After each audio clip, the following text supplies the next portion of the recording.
David Lammy, welcome to Tell a Friend. Thank you very much for having me. So yesterday we heard the grim news that the UK had passed 100,000 death mark, and a Prime Minister's briefing followed, and he said, and I quote, that he takes full responsibility. So my first question to you is it time for Boris Johnson to go? Well, I don't think it's as easy as that, is it? Boris Johnson was elected less than a year ago, is the truth. And we're in the midst of a pandemic. So, my views on Boris Johnson are well broadcast. The views of the Labour Party on Boris Johnson are well forecast. It's an absolute tragedy that so many families have lost loved ones over this period. And I don't think anyone would have estimated that we would be in a place where we had the worst figures in Europe and amongst the very worst in the world. It's unbelievable with the comprehensive healthcare system that we had. And it's clear that time and time again, there has been mismanagement in the way that we've handled this, the way that we've been slow, the way that expertise has been dismissed. It's definitely the case that Boris Johnson should apologise unreservedly for that situation. But we have to get through it together, and for all of those reasons, I don't think it's about as glib as me saying, oh, Boris should go. It is about the tragedy of where we are, the proper inquiry into why this has happened, and an explanation from the Prime Minister of the things that he's got wrong, so that people can be reassured that we're not going to make those same mistakes going forward. Now, today, Professor Linda Bold, who is a public health expert from the University of Edinburgh, she said that the UK's COVID situation was due to, and I quote, a legacy of poor decisions that were taken by the government when we eased restrictions. So do you agree with her assessment that our government's actions have contributed to the vast amount of deaths that we see today? Yes, as I've just said, I totally agree with that. I don't take any joy in agreeing with that because, as I say, the pain and the hurt and the loss and the grief is devastating, and certainly that's what I've seen in my own constituency. But I do think that assessment is correct. Because I guess the figures that we see today shouldn't really be that shocking, especially when you see that before Christmas, you had the British Medical Journal and the Health Service Journal come together to warn about the dangers of easing restrictions before Christmas. And then on top of that, we had local councils in London complaining to the government about the need to close down schools, to which the government then began taking legal action on them. And in recent days, I had former Conservative MP Anna Soubry come onto the show, and she said that our Prime Minister has an inability to deliver bad news because he, and I quote, he wants to be loved. So do you believe the Prime Minister has put his ego above public health? Look, I'm not a psychologist. I can't shrink the Prime Minister, and neither do I want to. For me, the business of politics is a very serious business, and the business of governance is very serious. It means that you have to put ideology to one side. It means that you have to really understand expertise, particularly scientific expertise. You have to have a plan. You have to look around corners. And all of that he's been unable to do. I can't get to the heart of why. That's an issue was put to him. Anna knows him far better than me. She was a fellow Conservative MP of his. But what I can do is make an assessment of a continual failure to take things seriously enough, to the dither, the delay, wanting it both ways, and probably a preoccupation with Brexit at a time when our country needed him to be focused on the pandemic. Now, another issue that has appeared time and time again during this pandemic is the issue of government contracts which have been awarded. Now, the New York Times estimated that roughly 8 billion of the 16 billion pound worth of deals given out during the pandemic were awarded to companies that were either run by friends or associates of politicians in the Conservative Party, companies with no prior experience, or companies with a history of controversies. Now, I want to ask you, what has been your assessment of all of these contract scandals that have appeared, in the news? And do you believe that cronyism has taken place there? Well, at best, it's cronyism. At worst, it's corruption. I mean, ordinarily, government contracts are subject to a lot of due diligence about the companies that are engaged in contracting for services, that they must be appropriate companies, fit for the duty that they're doing, and that there's a proper contest. Now, it is the case that this pandemic came upon us rather quickly, and things have had to be done at speed. But I think the waste is unbelievable, and the connection between those who've been awarded contracts and friendship, relationship with government ministers, including partners and close friends, is deeply, deeply unacceptable. It's the sort of thing that you expect in a banana republic, and I'm afraid some of it feels close to corruption and the sort of thing that you'd expect to be investigated by the police. Now, is Labour going to call on a thorough investigation into the contracting scandal before any more are awarded? Look, I'm sorry, it's not my brief. You've asked me beyond my brief there. That's the question you had to put to Jonathan Ashworth, who's over the detail of those contracts. So if we move on to the schooling issue, so this afternoon, the Prime Minister announced that it will not be possible for schools to reopen after the half term. And he said that he's hopeful that it could happen by the 8th of March. Now, this has been a rough year for students from primary, secondary, right up to university education.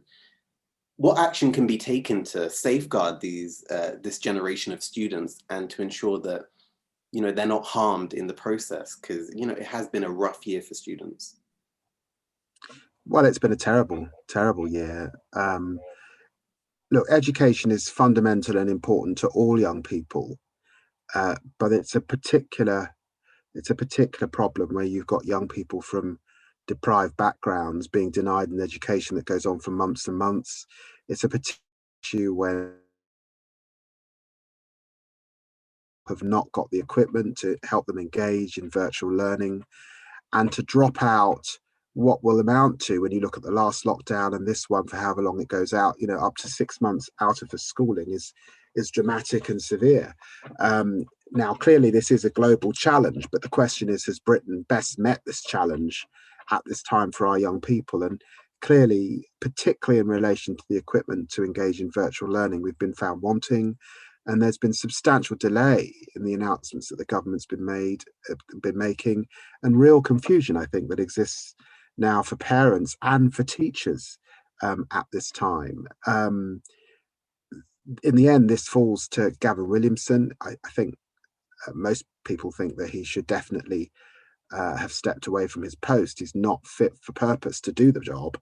The mitigation that has to go in to support those young people over the coming years in education is something that the country will have to return to, and we'll have to think very hard about how we support them. And if we look at university students, for example, they've had issues, be it with paying for, student renting, right through to mitigation for their work. Now, would you support a reduction in loan repayment for university students? Well, I'm not going to. I think it's very hard to land solely on university students. I mean, I think that there are problems for tenants all over the country.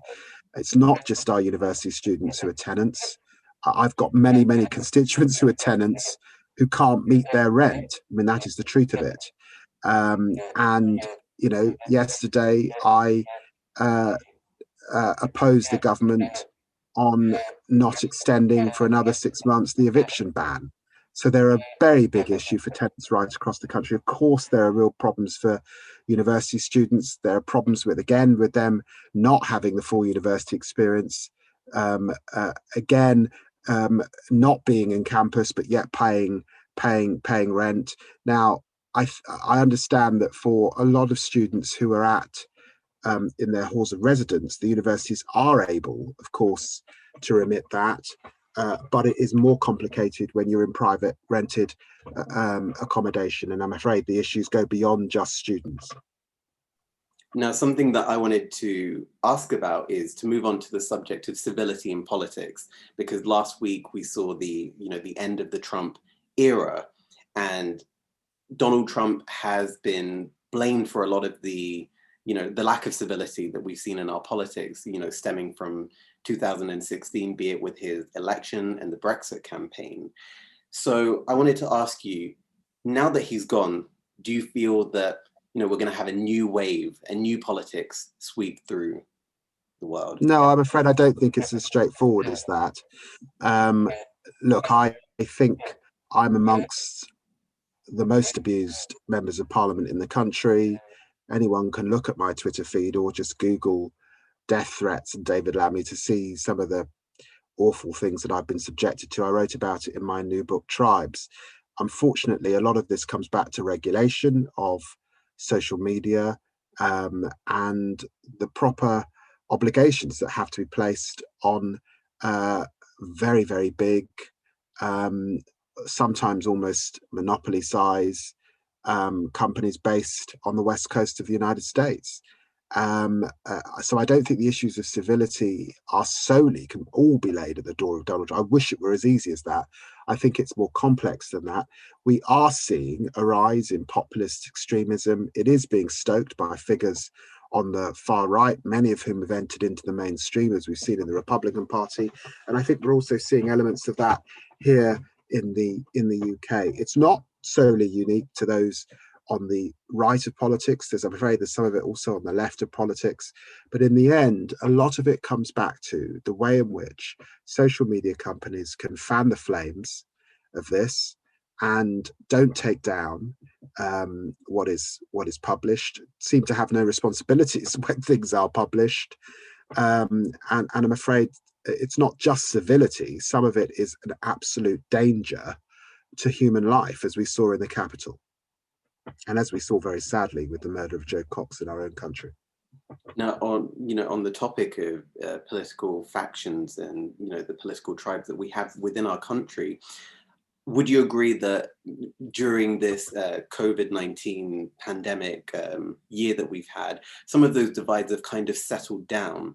And I wanted to ask you, do you believe that those political divides that we saw expressed since 2016, do you think those have kind of gone away, or do you think they're still bubbling there under the surface, just ready to re-emerge? Well, it's my job to be quite vigilant. A lot of the divides that we have in our country really started to surface in a big way following the 2008 crash, the real pressures that austerity placed on society and growing inequality. Yes, they accelerated following the referendum campaign. But let's be clear, we're now going into a deeper recession as a consequence of Brexit and the pandemic. And usually at that time, there's a lot of othering and anti-immigrant rhetoric. There's usually a rise in hate. So we have to be vigilant. And so I think it's a bit, again, too easy to say, oh, it's all gone away. We've now exited the European Union. We have, and that's settled that debate. But I'm afraid you see also in the way that the government stokes particular culture wars that the division is alive and well in British politics. Now, just asking about your experience of this turbulent past year, how have you been coping during the pandemic? And what's it been like trying to, represent your constituency during this hellish time? Well, look, it's a challenge. I mean, I like to get out and about in my constituency. I've not been able to do that in the same way. As alongside that, I've also obviously got responsibilities to speak for the Labour Party on justice issues. I want to be visiting our courts. I want to be visiting our prisons. I want to be spending time with victims of crime and probation staff, etc., etc. And I've just not been able to do that in the same way. After we eased the lockdown, I was able to get back out again. And I enjoyed that very much, but that's all now come to a shuddering halt. So a lot of what I'm doing is behind a screen, talking virtually. to people, and I don't particularly find that satisfactory. I'm like everybody else, juggling with my kids at home, who aren't in schooling. I've got 3 children here, so those are pressures like everybody else. So it's not been an ideal period, but I recognise for so many of my constituents who've lost their work over this time, who are living in overcrowded accommodation, or who've been made homeless over this period, I am incredibly fortunate. So look, it's not been brilliant, but I do, having grown up poor in Tottenham, I recognise the huge privileges that I have now, even in this time. Now, as you mentioned just there, in moments like this, it's so important to, not only look after your physical health, but also your mental health. So I just wanted to find out, what do you do to unwind? When you're not working or representing your constituency, what are you doing to, protect your own mental health and, stay sane during this time? Well, I've got a dog, which I like to walk and spend a lot of time with the kids and my wife. I love a good box set in the evening when work is finished. I have a love of films, and our family always watch a good film every week together. I love cooking, and I tend to do that. Sometimes I tweet the things that I cook at the weekend. Those are the things that I'm able to do at this time. I mean, ordinarily, I like to be out and about, walking around. I like to be watching football at Spurs, White Hart Lane. So, not all of it that I can do, but believe me, I don't just live for politics. Now, something that I do with all my guests to try and, get to know you a bit better is a quick fire round of questions. So I'm going to invite you to complete the sentence. So the first one, the greatest misconception about me is? Oh, I don't know. The greatest misconception is that I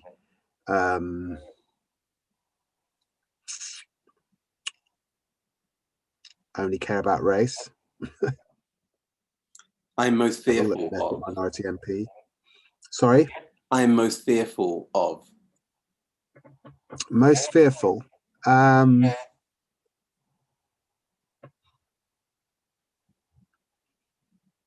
quite fearful of birds. I've got a phobia of birds. My biggest regret is? I haven't got any regrets. The hardest lesson to learn was?